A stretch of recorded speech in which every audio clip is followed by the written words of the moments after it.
하나님의 말씀은 신약 성경 갈라디아서 6장 11절에서 18절 말씀입니다. 신약 성경 309쪽. 내 손으로 너희에게 이렇게 큰 글자로 쓴 것을 보라. 무릇 육체의 모양을 내려 하는 자들이 억지로 너희에게 할례를 받게 하면 그들이 그리스도의 십자가로 말미암아 박해를 면하려 함뿐이라. 할례를 받은 그들이라도 스스로 율법은 지키지 아니하고 너희에게 할례를 받게 하려 하는 것은 그들이 너희의 육체로 자랑하려 함이라. 그러나 내게는 우리 주 예수 그리스도의 십자가 외에 결코 자랑할 것이 없으니 그리스도로 말미암아 세상이 나를 대하여 십자가에 못 박히고 내가 또한 세상을 대하여 그러함이라. 할례나 무할례가 아무것도 아니로되 오직 새로 지으심을 받는 것만이 중요하니라. 무릇 이 규례를 행하는 자에게와 하나님의 이스라엘에게 평강과 긍휼이 있을지어다. 이후로는 누구든지 나를 괴롭게 하지 말라. 내가 내 몸에 예수의 흔적을 지니고 있노라. 형제들아, 우리 주 예수 그리스도의 은혜가 너희 심령에 있을지어다. 아멘. 하나님의 사람으로 살 수 있는 길을 예수 그리스도의 십자가를 통하여 허락하신 아버지께 영광과 감사를 돌리며 종려주일 예배로 고난주간을 시작합니다. 오늘 우리는 이 세상에서 자랑할 것이 많습니다. 나라적으로는 우리 역사상 가장 잘 사는 나라, 그리고 많은 사람들이 부러워하는 세상을 만들었습니다. 초등학교 운동회에서 달리기 해서 1등하면 아이가 어머니 아버지에게 뛰어와서 나 1등 했어 자랑하죠. 할아버지 할머니에게 자랑하면 안아주고 또 머리 쓰다듬어주고 용돈까지 줍니다. 세상 사람들이 돈을 많이 벌었다, 인기가 있다, 가수가 되었다, 출세했다, 자랑할 만한 것을 만들어서 부지런히 살고 그 자랑 때문에 인생의 보람을 느끼는 사람들도 많이 있습니다. 그런데 초대교회 사도 바울이 활동하던 때에 유대인들은 자랑거리가 많은 사람들이었습니다. 그들이 비록 가난하고 또 로마의 식민 통치 아래 있었지만 그들은 언제나 하나님의 선민이라는 생각을 가지고 아브라함의 자손이라는 것을 자랑했습니다. 뿐만 아니라 남자들은 난지 8일 만에 할례 받은 것을 자랑합니다.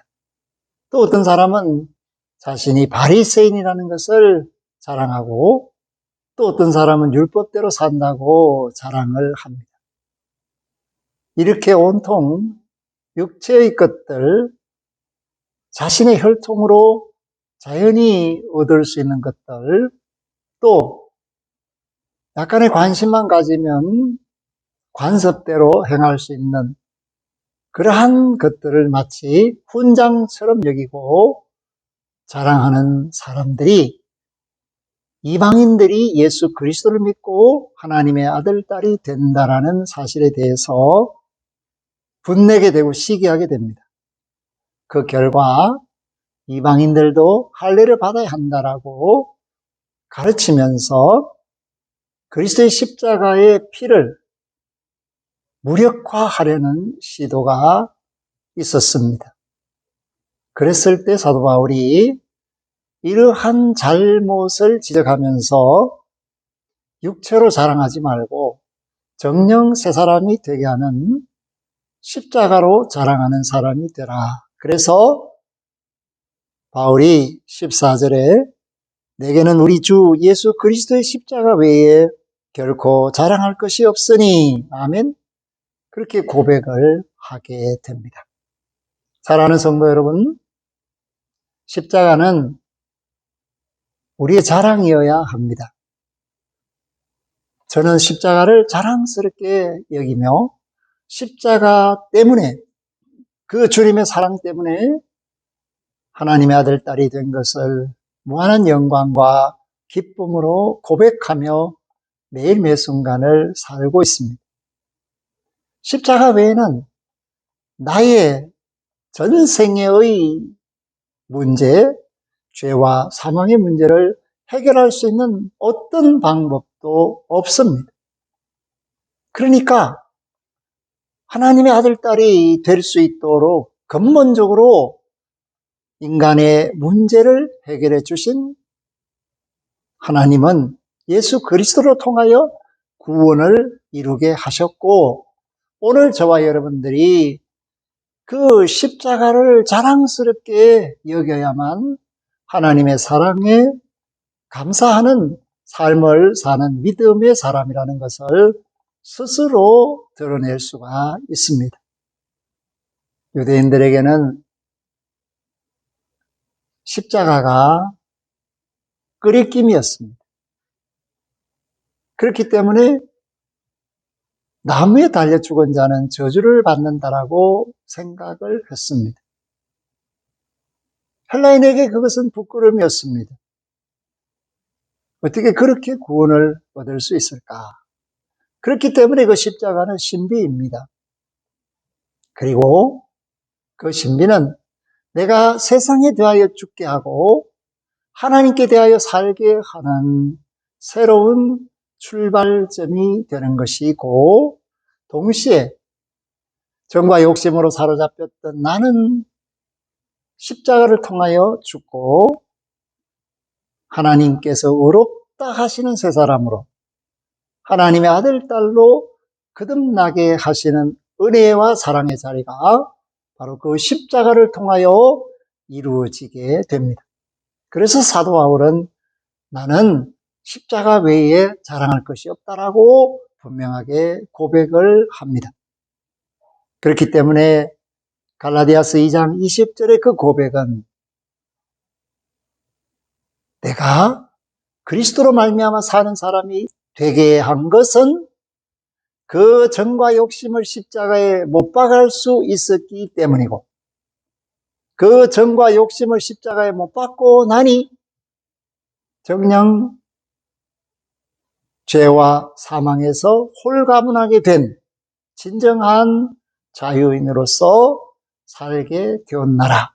그것이 바울의 고백이 되고, 그 고백이 결국은 자신을 예수 그리스도 안에 있는 사람으로, 예수 그리스도의 심장으로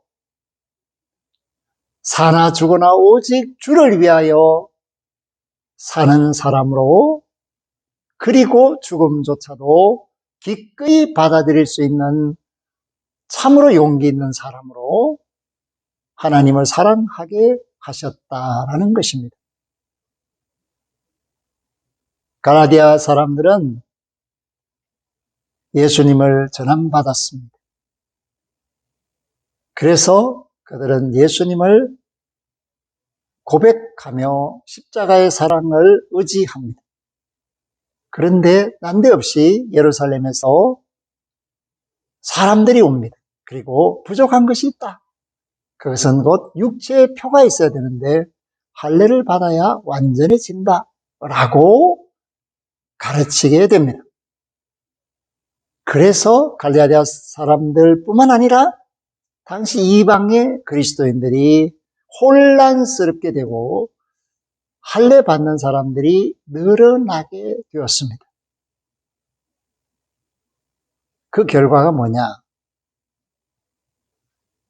십자가를 통하여 구원받았다는 사실을 망각하고 할례 받았다는 사실을 자랑하는 이상한 사람이 되게 한 것입니다. 사랑하는 성도 여러분, 그렇기 때문에 할례를 받게 한 자들의 목적은 뭐냐? 그들이 너희의 육체로 자랑하려 함이라. 13절에 나오고 있습니다. 우리는 자랑할 것이 없습니다. 육체, 이것은 죄를 지을 수밖에 없는 약한 존재입니다. 그리고 이 육체가 시키는 대로 하면 필연적으로 사망에 이릅니다.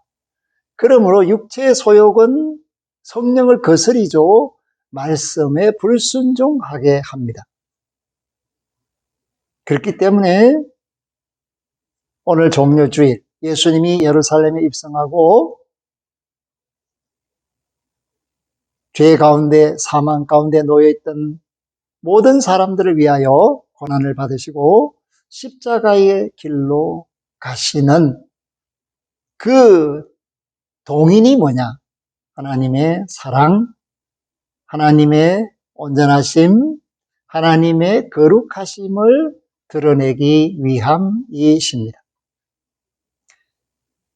그렇기 때문에 우리는 한 사람을 역사 속에서 만날 수가 있는데 그것은 18세기의 독일의 화가 중에 한 사람 스톤버기라는 사람이 십자가에 못 박힌 예수님을 그렸습니다.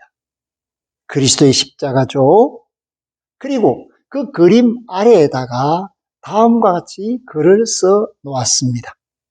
우리가 잘 아는 찬송가의 가사입니다. 내 너를 위하여 몸버려 피 흘려 내 죄를 속하여 살 길을 주었다. 너 위해 몸을 주건만 날 위해 무엇 주느냐. 아멘. 그런데 이 그림이 뒤셀도르프 박물관에 전시되었습니다. 한 청년이 말쑥하게 옷을 차려입고 뒤셀도르프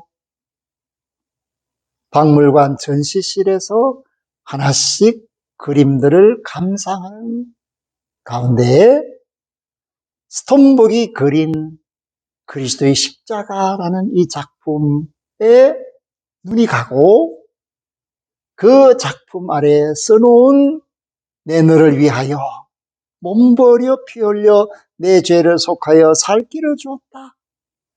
너 위에 몸을 주건만 날 위에 무엇 주느냐 하는 이 글귀에 자신의 모든 것이 녹아내리게 됩니다.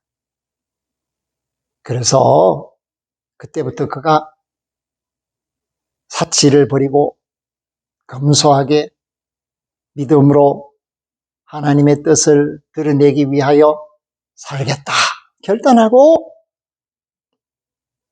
새로운 신앙의 기치를 내건 사람인데 그 사람이 바로 모라비아 교단의 창립자인 진젠도르프 백작이었습니다. 경건주의가 탄생하게 되었다라는 말입니다. 그렇기 때문에 15절에 있는 말씀처럼 할례나 무할례가 아무것도 아니로되 오직 새로 지으심을 받는 것만이 중요하니라. 아멘. 십자가만이 사람을 새롭게 지을 수가 있습니다.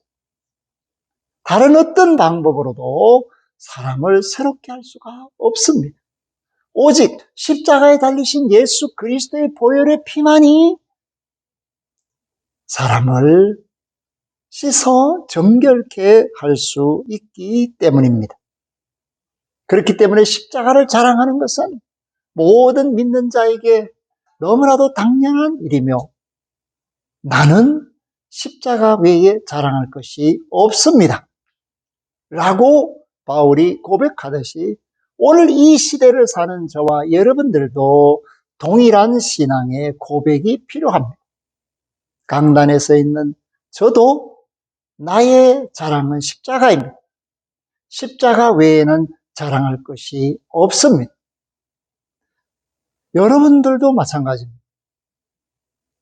여러분들이 만약에 자랑할 것이 많다면 그것은 세상적일 것입니다. 그리고 금목걸이, 다이아반지, 좋은 집, 좋은 차, 그것은 다 헛된 것입니다. 진정한 자랑은 하나님의 사랑인데 그 하나님이 나를 위하여 엄청난 사랑을 쏟아부으시고 새롭게 하신 자리가 십자가의 자리라는 사실을 안다면 그 십자가는 고난의 십자가로 끝나는 것이 아니라 나를 새롭게 하시는 은혜의 십자가로 죄와 사망의 문제를 해결하는 해결의 자리로서의 십자가로 다시 하나님의 아들, 딸로 새 출발을 하게 하시는 새 출발의 영광의 자리로 우리를 이끌고 계시다는 것을 발견하게 됩니다.